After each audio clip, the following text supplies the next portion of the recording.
మామూలు ఇదివరకు land phone నుంచి పబ్లిక్ టెలిఫోన్ బూత్ల నుంచి పేజర్ల నుంచి సెల్ ఫోన్లు, ఇట్లా దశలు మారినాయి. ఇప్పుడు అట్లాంటి సరికొత్త వ్యాపారం డ్రోన్ టెక్నాలజీ రాబోతుంది. డ్రోన్స్ బిజినెస్ జరగబోతుంది.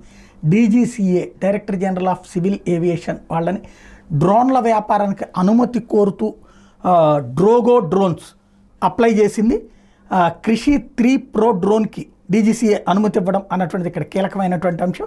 30 లక్షల ఎకరాల్లో క్రిమిసంహారక మందుల పిచికారీకి ఇఫ్కోతో డ్రోగో డ్రోన్స్ ఒప్పందం కుదుర్చుకుంది. జిల్లా మండల కేంద్రాల్లో డ్రోన్ సర్వీస్ హబ్బులు ఏర్పాటు చేయడం లక్ష్యం అని చెప్పి ఆ సంస్థ హెడ్ యశ్వంత్ ప్రకటించారు. ఎయిర్ ట్యాక్సీతో పాటు అత్యవసర వైద్య సేవలు అందించేందుకు ప్రణాళికలు రూపొందించినట్టు ఆయన ప్రకటించారు. దేశవ్యాప్తంగా 30 లక్షల ఎకరాల్లో క్రిమిసంహారక మందుల పిచికారీకి ఇఫ్కోతో ఒప్పందం చేసుకోవడంతో పాటు వ్యవసాయ రంగంలో విస్తృతమైన సేవలు అందించేందుకు కృషి 3 డ్రోన్కి పౌర విమానయాన సంస్థ డైరెక్టర్ జనరల్ అనుమతులు లభించే నేపథ్యంలో శుక్రవారం